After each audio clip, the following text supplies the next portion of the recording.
So we're going to balance the dart, which is a slightly more frustrating thing to go and do, but is going to yield a better result on the point. So if I grab my full putt,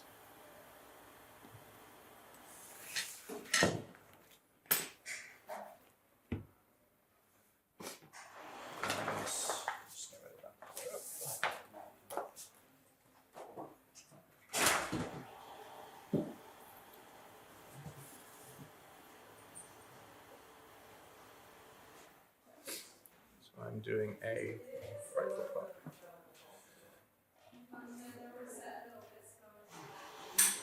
And I draw my dart in. So this is the wrong side.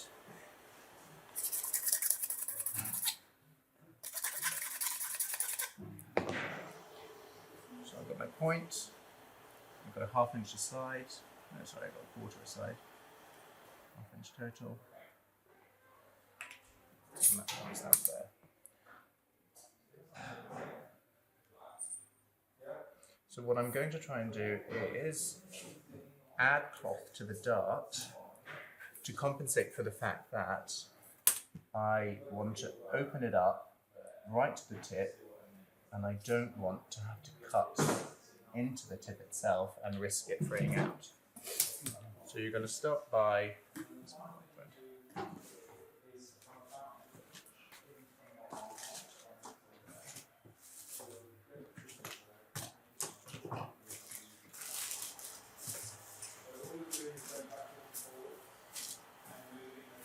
Greg's a naughty girl, she's taking my white thread. So we're going to start by basing the dart shut, and then balancing it with another bit of cloth. So I've got my middle and I've got my two ends. Whoopsie. And I'm going to make sure that my wedge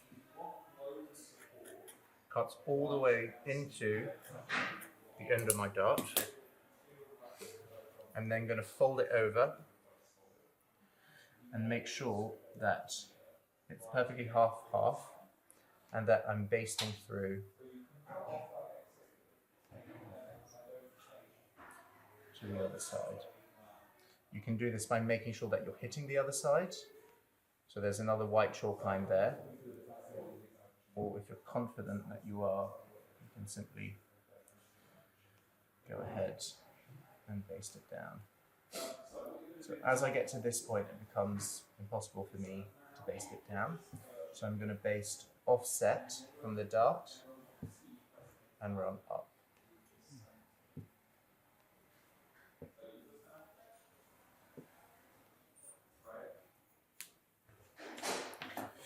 Okay, so I'm then going to grab a little bit of cloth, about 2 inches wide, and at least the length of the dart from waist to top, there, and then I'm going to head over to the sewing machine. So if you'll follow me.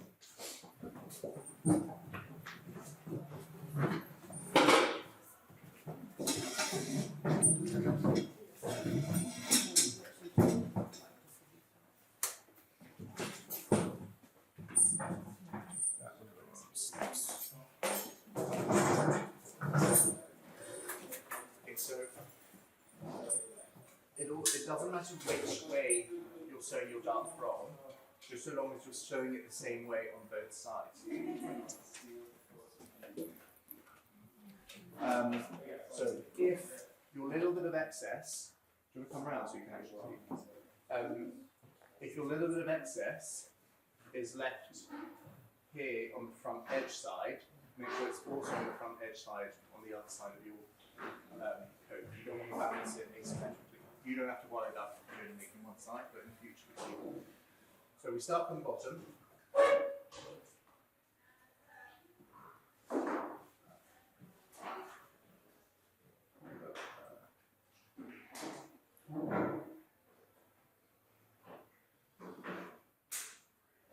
Make sure that we're at the right stitch length. So you're starting at just under a number 2, and then you're going to come in, and so just offset from your base on your chalk line.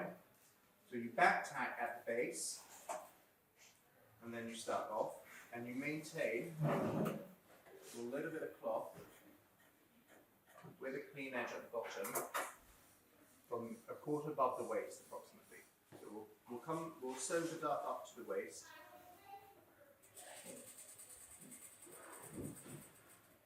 So I've reached the waist.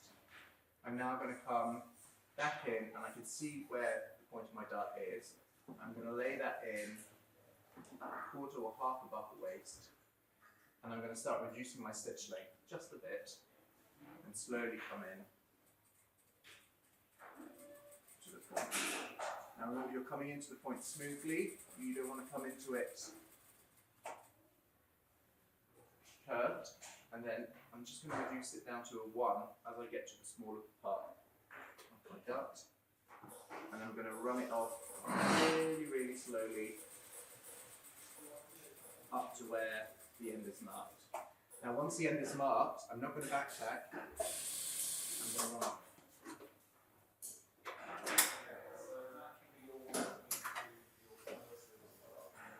Let's go to the press board.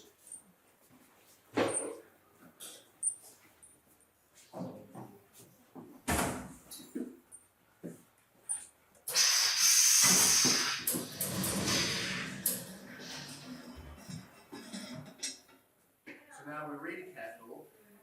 We don't want to be pressing the shape out of this dart. If we press it flat, we flatten the entire thing, and then we get all the fitting repercussions that we just broken down.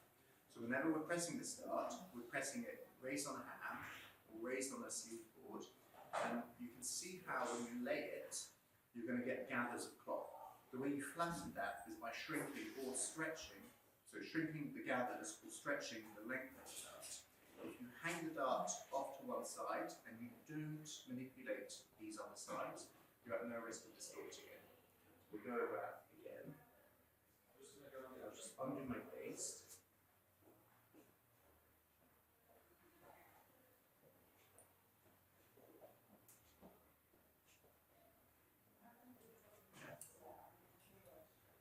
Trim my little excess threads. There, great. So, I'm hanging the dart off to one side, yeah, and then on the edge here. So the point of the dart is really off, and I'm not going to touch the accumulation of length that the dart is creating over here, yeah? I'm only going to iron this section, I'm not going to iron the other bits. The easiest thing is to add a ham, and then you can iron straight over, and that sort of makes things a bit more be good at that way you're placing the dart. But it's not a firm surface, so it can be a bit annoying to get the dart flat. So I'm going to cut through the middle of the dart.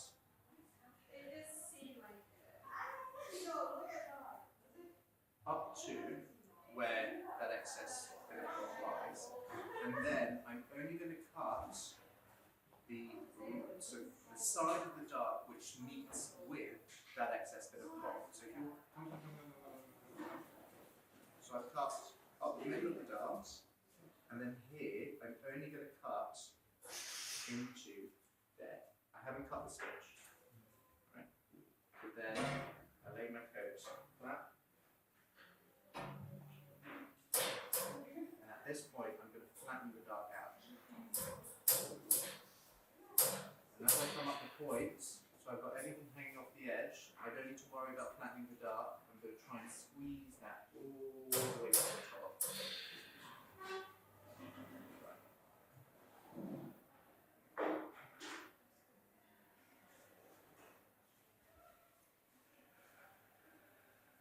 Okay, so now we've balanced out our dart, but we've got an issue. We have a firm sort of folded edge here, which is going to cause a ridge when we press it on the other side. We also have two bits of cloth lying on top of one another. So we're going to stagger. I'm going to come up, and then I'm going to see where I meet with my cloth, and I'm going to snip into that point. Push that over. stagger this edge. And then I'm going to cut a little circle around to flatten both sides out. And once we press that on the edge,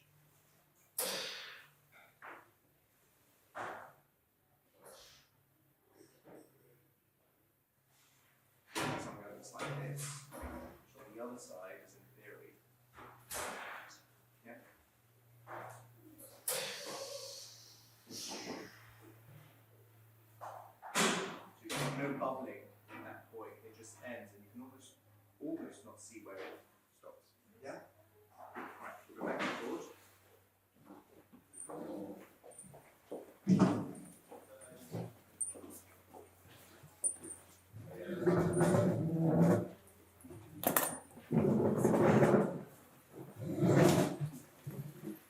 So now I'm going to close my wedge, and you're going to see that the wedge also throws some cloth over that section, so it's a dart in itself. To do that, you can use a bit of fusible.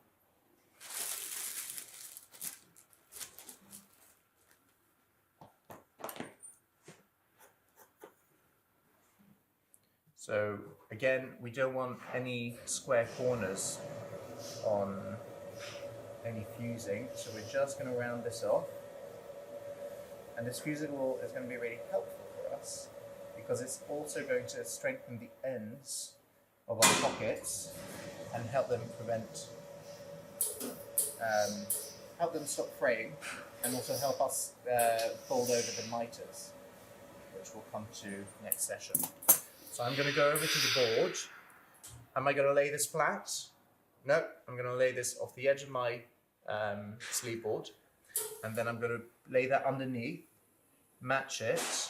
I'm going to make sure that the fusible extends past the end of this wedge by at least a ½ inch.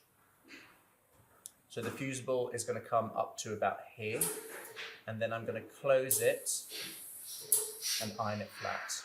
Yeah, and I'm not going to iron my fusible to my iron itself. So I'll just go do that now. Wait for me.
Okay, so I've closed my wedge.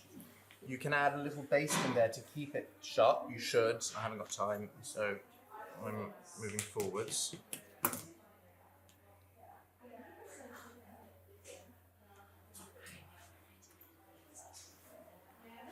So yeah, you could just run a little pad stitch over that and hold everything in place. And then we're going to attach our side body,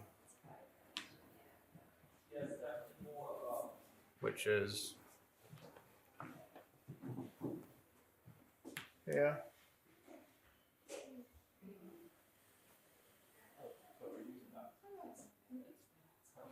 I'm going to, you can base this down, making sure that you're perfectly edge to edge. So you would go to the bottom, we'll start from the top, lay it in, mark stitch to mark stitch, and then baste it down, making sure that you're hitting your balance marks all the way on. I'm going to go and machine it straight away, just for the sake of time. But you should baste it. So just follow me this one time.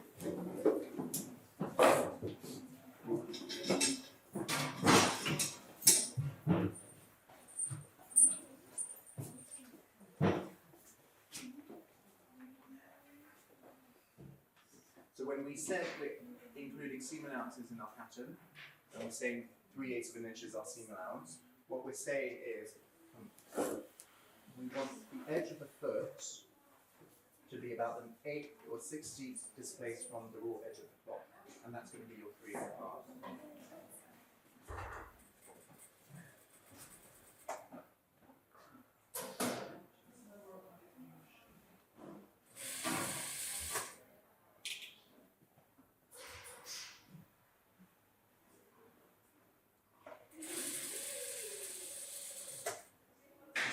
The stitch length is just 2. 2, always 2. Okay, unless you're showing a direction.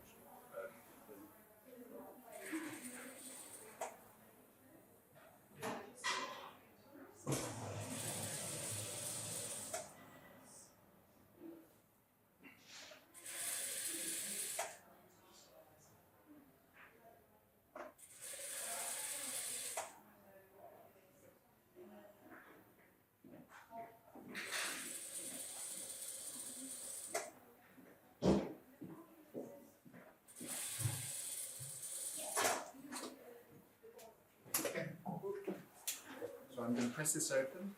You can stand up. To the side. Where are machine tools? They're in that. You can see next to the desk over there. There's a big white type drawer in there. On top. Not asking questions.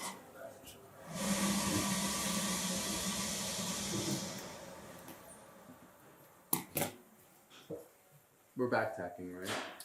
With back tap. Yes.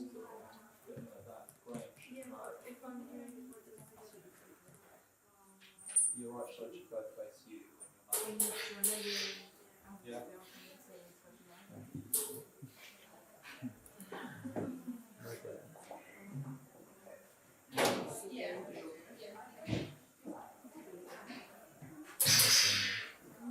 My good friend. She looks distressed all the time.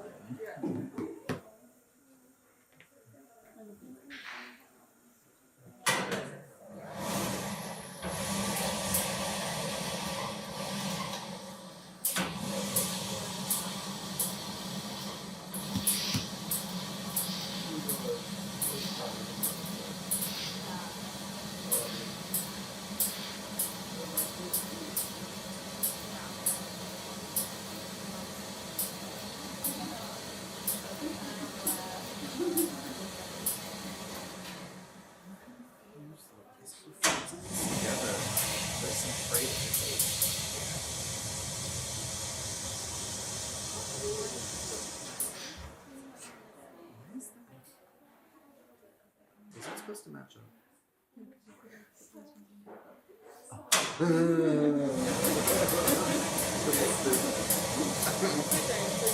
Yeah, if I literally did that.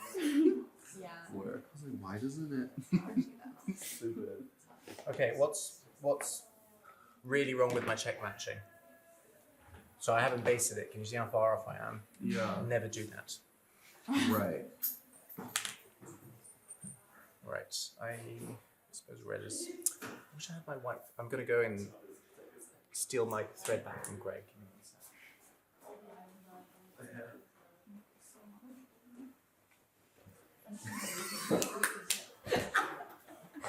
Everyone around it. Oh my god.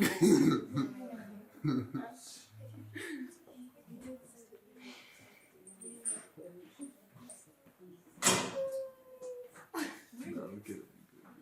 I blamed him. He didn't have it. Right. So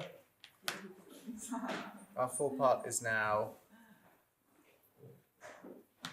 pressed. We've got all this shape in it around here, all this shape in it around there. You take your mark stitch out. You've got your canvas pressed. Beautiful. You're now going to canvas up the 4 parts. So grab that. And we're going to start by laying button to button.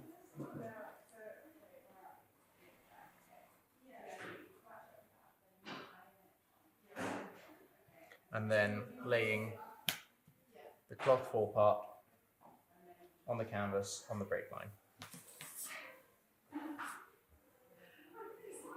So I've got the mark for my break line there, which you've been clever enough to transfer, and I'm matching up with my break line all the way along.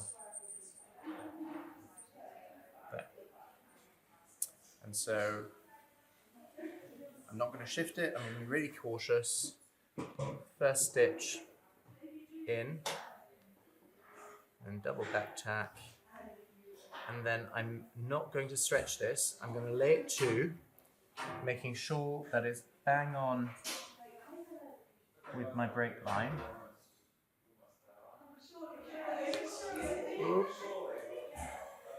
And I'm just going to run the baste down.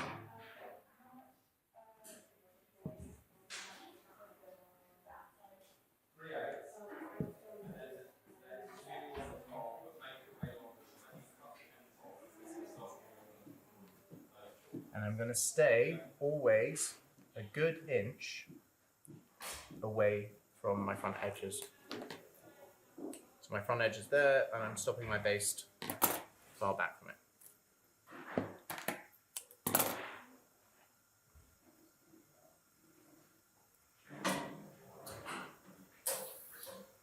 You're then going to baste your lapel down. So this we're going to stretch a bit. I'm going to go like so, and we're just going to push like we did on our canvas on the reverse of the horsehair, all the way, staying an inch at least away from our front edge mark stitches.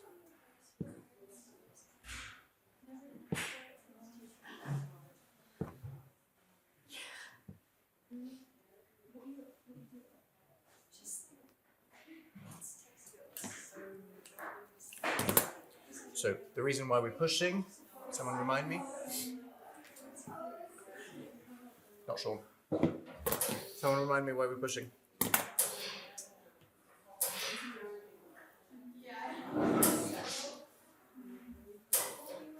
Why did I do that?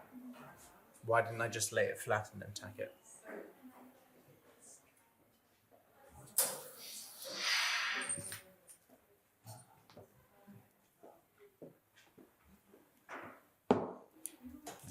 I'm going to drum it into your heads if it's the death of you, let alone me. Why did I do that? So let's remember Sean's Cilicia stay, or our canvas earlier on. What would have resulted in that waving?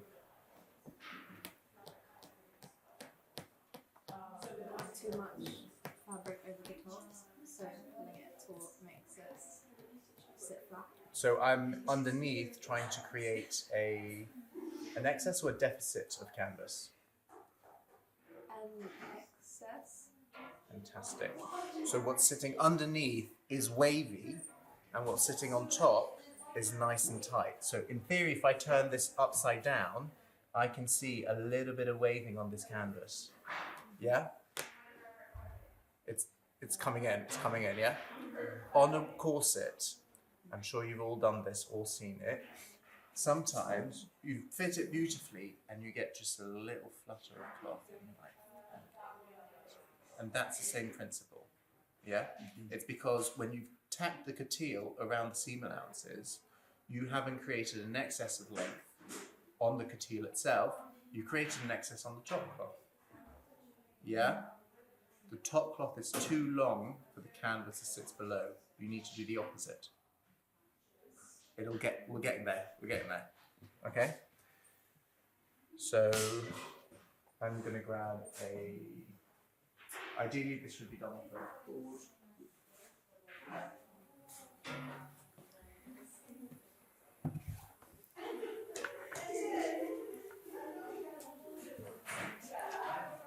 So your next stitch is going to be a good inch back from your first one. And this time I'm going to start stretching. So I'm pulling and I'm creating length in the canvas that sits below.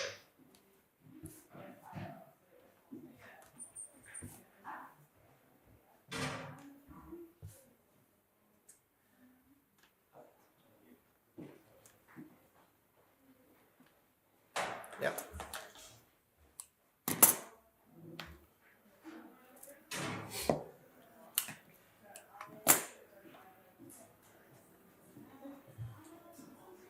Now I'm doing this off the board because the dart is going to cause issues for me. Some people do this flat. That's fine. I prefer to do it off the board. I find it easier. I know there aren't 100 boards. If you're doing it flat, you would have to raise the canvas and the dart out of the way and work in this section, and then lift it up and work in that section so that you're shifting the shape of the dart out of the way. Yeah. So next stage is we're going to run a baste. So I'm shifting my dart offset from the board so I can get this real flat section over here, and I'm going to shift the cloth this way, halfway between the shoulder and at least 1.5 inches off from the shoulder seam. I'm going to direct a canvassing stitch going towards the dart point.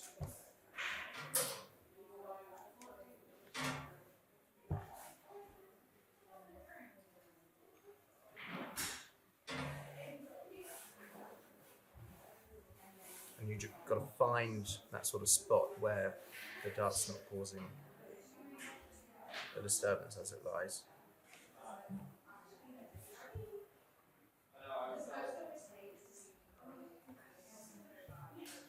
Okay, once you get to the point, back tack on it, and then leave an excess running.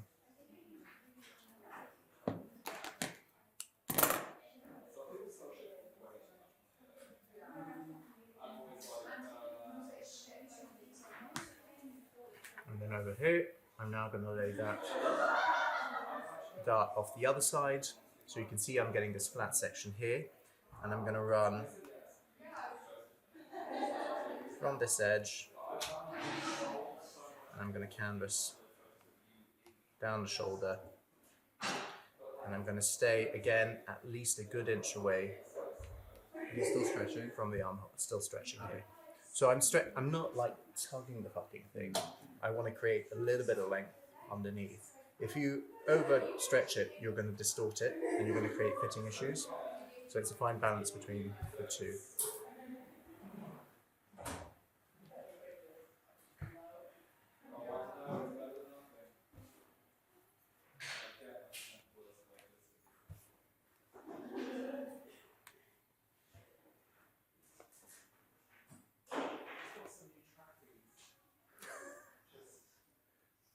And on this one, you can double it up just to strengthen it off because it's going to be susceptible to a bit of bullying.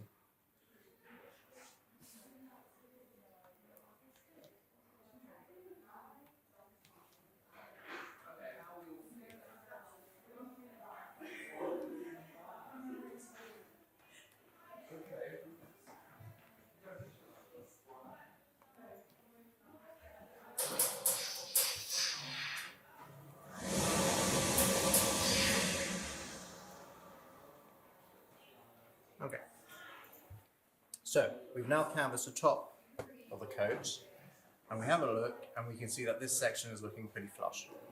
We can tell. If we see that there's any excess of cloth in between these sections, we can go back over and redo it. Yeah? The next step is to control the front edge. So what we want to do is get the grain of the cloth to be lined flat. So we give the canvas a good tug underneath, get that laying flush, get the grain of the cloth lying flush on top of it, and we can see how there's all this distortion happening as a consequence of the dart ending and the wedge point coming in. What I'm looking for is that the grain in my cloth over here is running straight and not running skew with. So I can adjust it and make sure that it is dead on.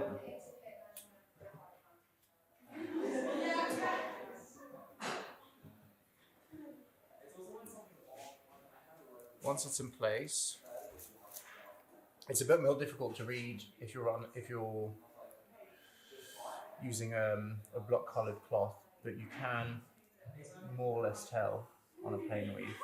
On a twill, you're sort of reliant on judging any sort of discrepancies in length over here. So if you can see that this is fluttering, you know you need to click it back a little bit more.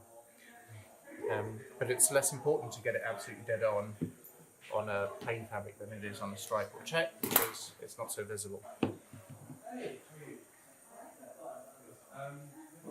So on this one, I'm going to go from this stitch here, and I'm going to run down, again stretching as I go along, and I'm going to stay at least a good inch away from my front edge.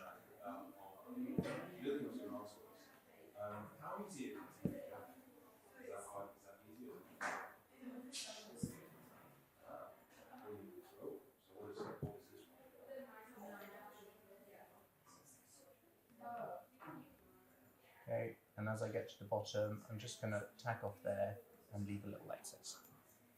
Alright, so we've now got to do one more stitch to control the front.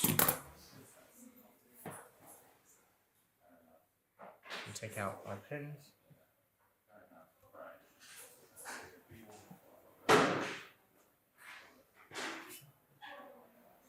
And this one I'm going to run. I'm going to push all that out of the way, get that straight, and I'm going to run it about 1.5 inches behind the one I just made.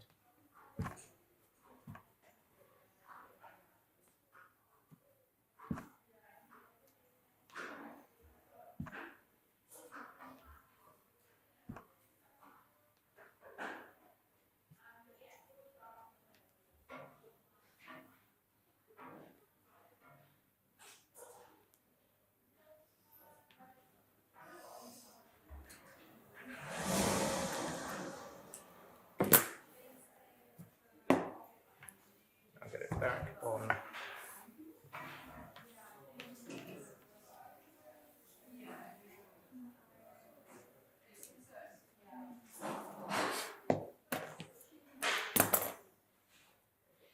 Sorry. So I grab my excess over here.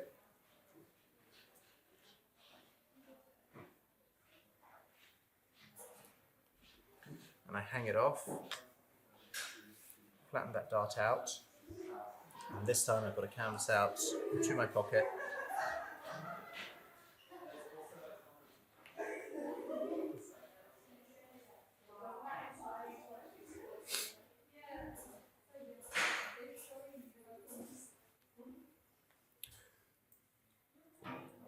So this is always a bit tricky, but you've got to make sure that you get all that excess out.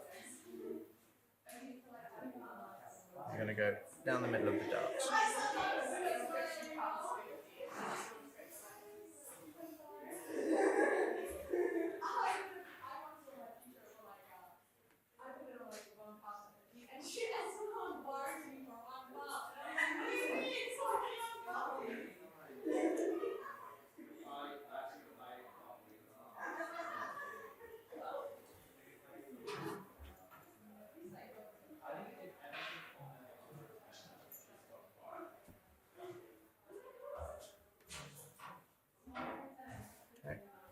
So as I get into the top, about a good inch away from the pocket, I'm just going to do 2 pads forwards and back over themselves.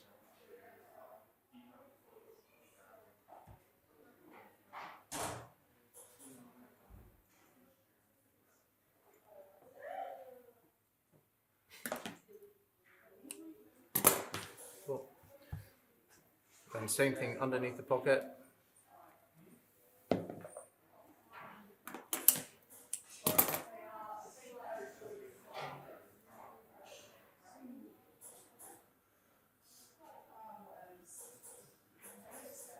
Make sure I get all the cloth out from the wedge, and then a couple of pads back and forth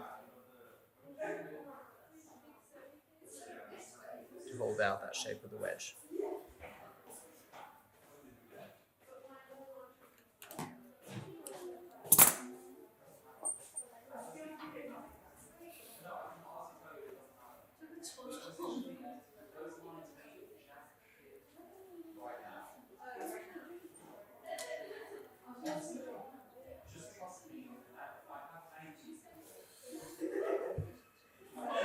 On the side, same principle.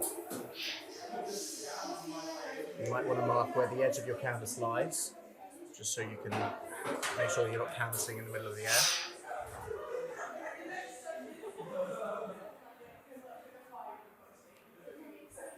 And stretch out, and then curve round the edge of that canvas.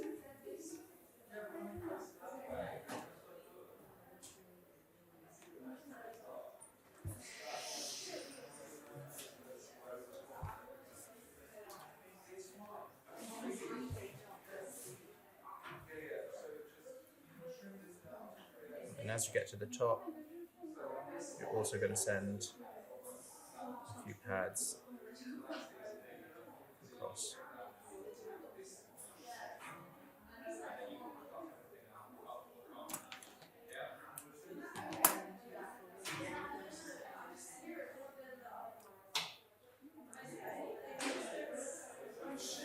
Double it up.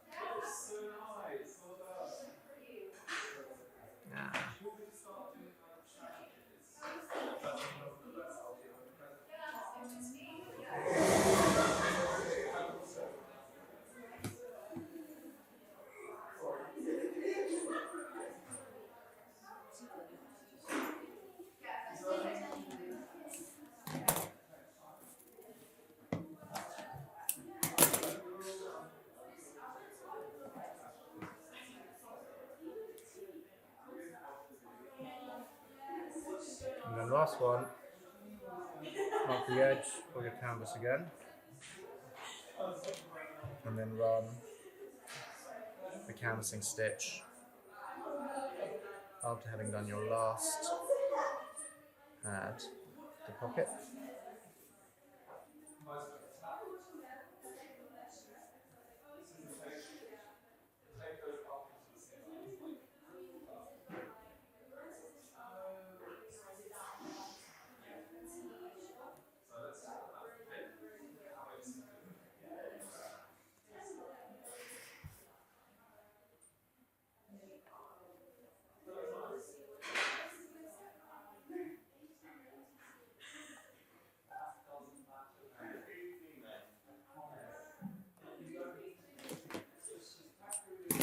And then with the excess you left over there, you can canvas the very bottom across.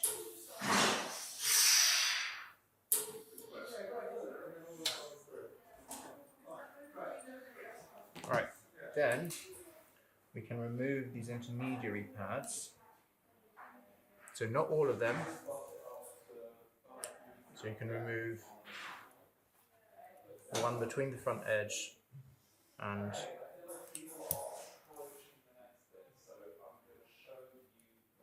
the dart. You can remove the one just behind the break line, and then you can remove the one above the dart.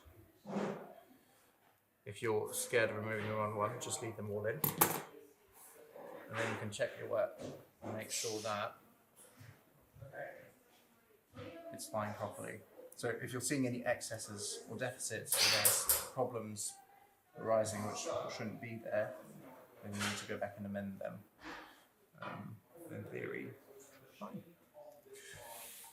Once you've done that, you can trim around the armhole. So we left that excess in there to make sure that we weren't going to get an issue with there not being enough canvas as we were canvassing around. Now that we've got it in place, we can trim away. That also explains why we went pad stitching in that area. So just trim it exactly to the same size. There.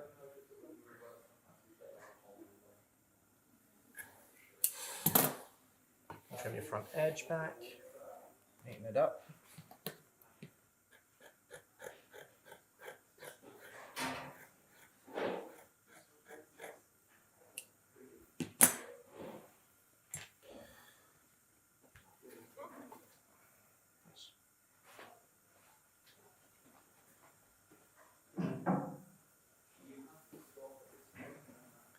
And then if we look at the coat, we can see that we've got a little bulk there for our wedge, which has been preserved, which is good. And then we've got a forward chest, which is what we wanted to keep in. And then the rest of the coat is lying more or less flat. The last thing you're going to do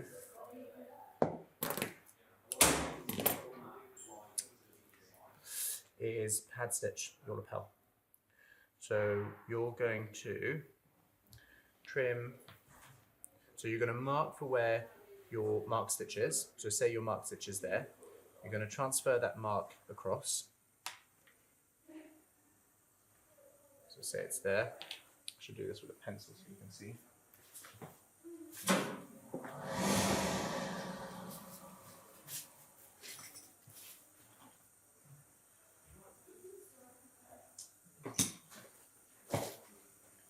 So you're going to mark for where your, so say your mark stitch is lying there, you're going to pad stitch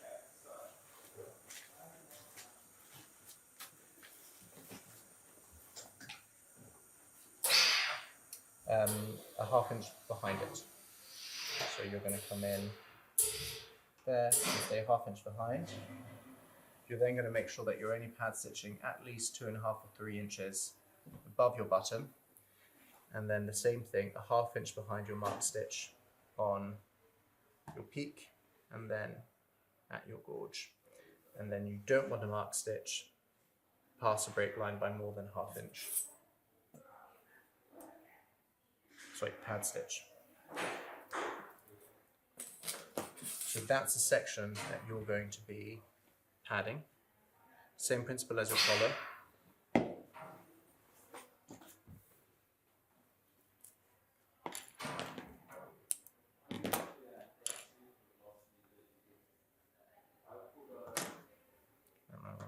Yeah.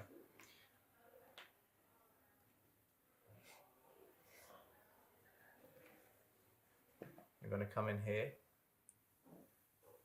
start at the bottom, and take a little prick out of the cloth, and it should be hardly perceptible, in the same colour as your cloth in terms of thread. Just back tack, and then keep going all the way along. And these can be a little bit bigger than your collar. So I'm going to start curling it at the break. I'm not making it tight because I don't want any fluttering underneath. And then once I've got past the break section, I'm just going to go flat like this, and I'm going to continue pad stitching all the way into this section which I've marked. Yeah? Lining videos are on the YouTube course. Yeah, so you've got the lining videos and get up to this stage by Monday. Yeah. Any questions? No. Completely doable. Remember, go slow and do well. If you find that you're falling a bit behind, that's completely okay. Don't fall too far behind. Okay. But if you're falling a little bit far behind, that's all right. Okay. I'm not marking you on completing it right to the very end. If you get to putting your sleeve, making up your sleeves, but not finishing up your collar and not putting your sleeves on the coat, you can still get an A+ if your work is absolutely banging. Yeah. I'd like you to finish, but I'm really marking you on the sort of cleanliness of your work. Yeah. Otherwise, there's no point in doing this. Sound good? Cool. All right. Good luck.